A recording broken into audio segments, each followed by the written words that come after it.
Hey everyone, and welcome to the channel. So today we get to take a look at the all-new 2025 Toyota Camry.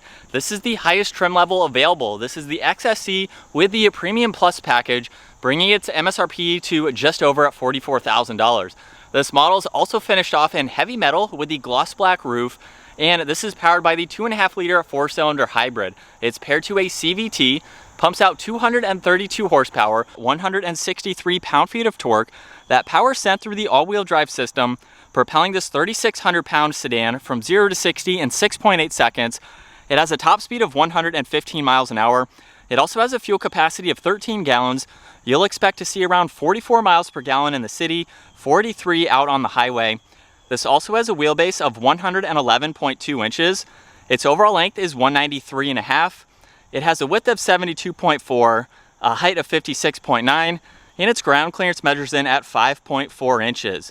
Now, as we work our way to the exterior styling, we'll come around to the front where this has a very different look than the previous models. You'll notice the upper section of the bumper is quite large. That has the Toyota badge as well. Just underneath that, there's the sensor and forward-facing camera. So it's nicely integrated in that thin upper grille that leads all the way to the LED lights. You'll notice that those are integrated and wrap around that section of the bumper, which have a great look to it.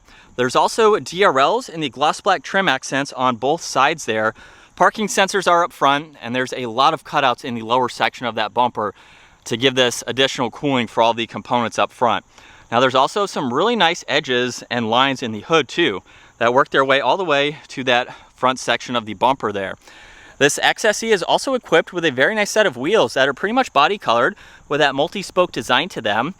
This has gloss black for the mirror caps, which also have a camera and a turn signal. There's a full moonroof up top with the rest of the gloss black to give it a nice two-tone look. And then some subtle lines that run down the side, giving it some of that previous Camry look, especially with the line running through the door handles. But there are a few subtle changes, really nice fender arches too in the back. Now this also has the gloss black spoiler. There's Camry written out in that gloss black trim accent. There's LEDs for the taillights, backup camera with all these sensors, and then the dual exhaust is located on the driver's side with a little bit darker of a gray for that entire lower section of the bumper there. Now you can use the button on the key fob or this button in between the R and the Y to release that trunk there. And this has a very large trunk space. You have the back seats up, there is plenty of space. You can also fold them down. So just pull on these tabs on both sides. There's a little bit of a step up with the back seats down, but it still gives you a lot of space to put in any items that you need.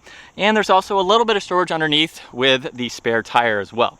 Now there's no grab handle, so just grab the trunk wherever you need to, and you can quickly close that.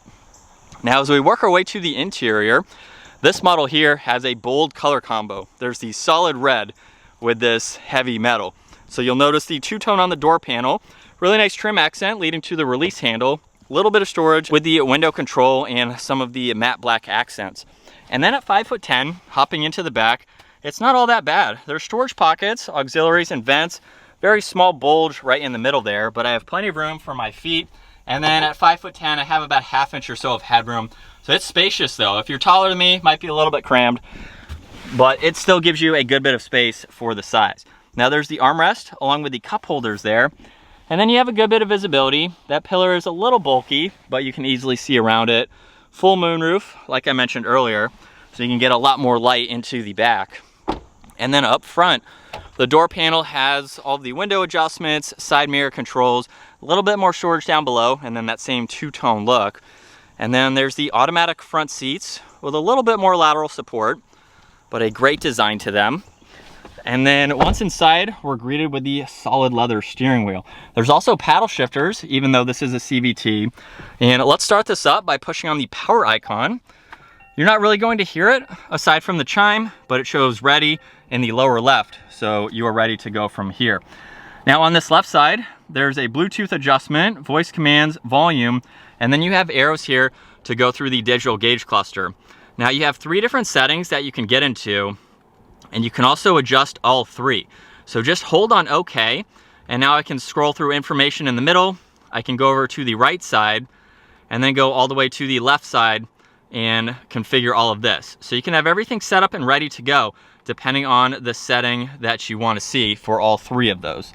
Now on the right side, there's your cruise and distance pacing, lane keeping assist, and then you have tuning and mode. On the left side, there's the automatic headlights along with traction control. There's a dimmer switch for the gauges.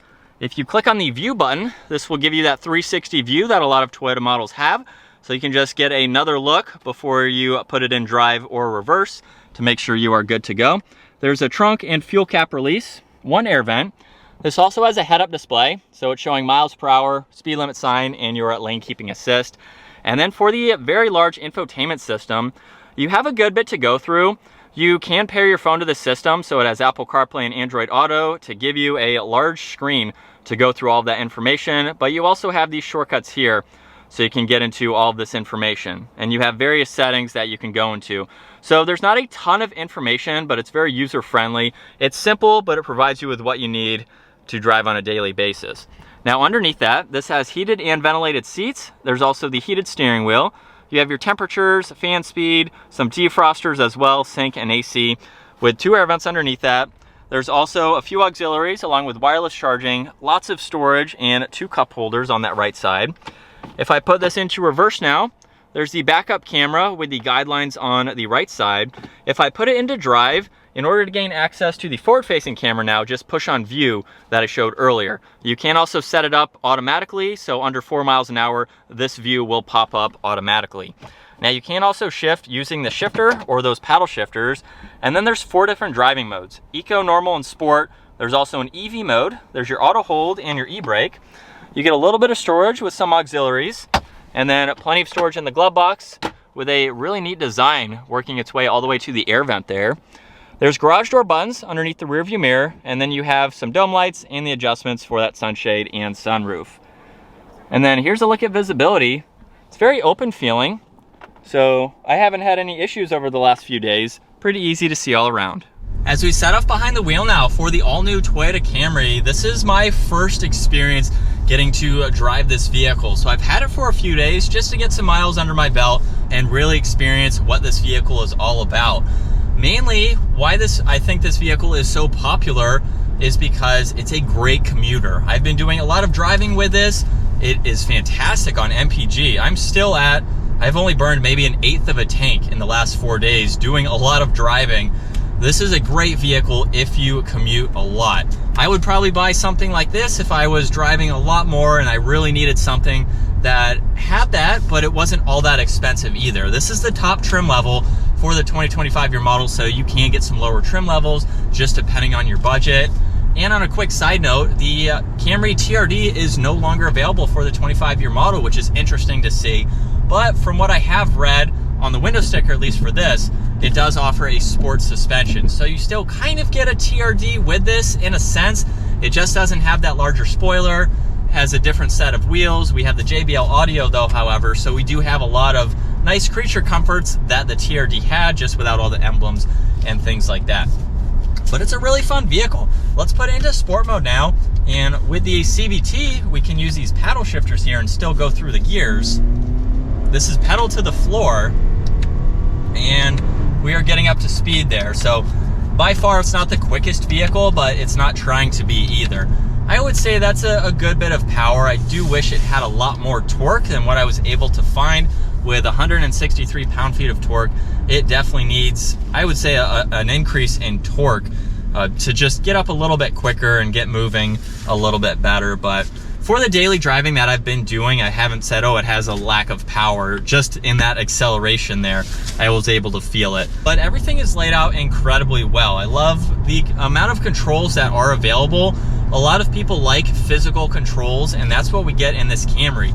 The only thing that's not physical is some of the items in the touchscreen system there, but your basics like your seats, all of your climate adjustments are all physical controls, even volume for the radio there. So it has a good blend of old school tech that a lot of Toyotas are known for, with some of the modernized info like that large screen, which is nicely integrated into the dash there. And as far as driving this over the last several days, it's been quite nice. I haven't had really any complaints with it. It's not a sedan that I would buy just because I'm a performance type of person, so I want some power out of my vehicles. but I could see this being a great daily driver, a great commuter for someone looking to get from point A to point B. You don't want to spend a lot of gas. We have a small fuel tank. It's a great option for that. And still in sport mode, second gear, pedal to the floor. The paddle shifters aren't quite that responsive. I wouldn't expect them to be, especially in a vehicle like this with the CVT transmission, things like that, but you can downshift if you need to. Downshifting seems to be very nice and helpful. You can shift with a shifter, which seems to be a little bit more responsive. Not a vehicle that owners are really ever going to use. They are just there if and when you need to use them, if you have to.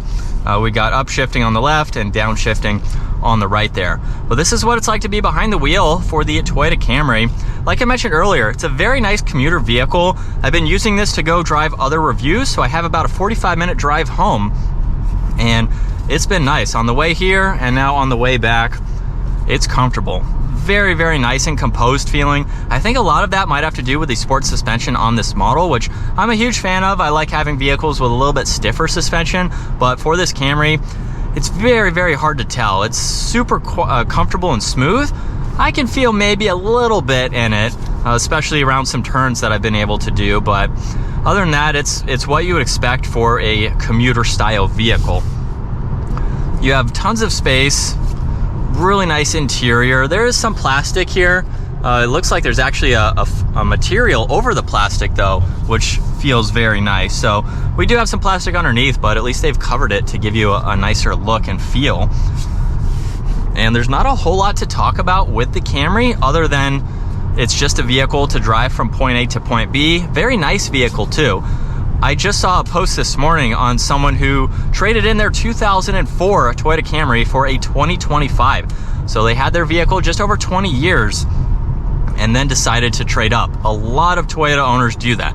At least 10 years, own a Toyota and then upgrade to the newer model. So this is a model that you will have for a long time before you decide to get the next newest model or you decide to get something else. But this is a vehicle that will certainly last you quite a long time, and it's going to be relatively inexpensive to maintain and keep on the road. So it gives you a good blend between the reliability and just a nice vehicle that you can daily drive.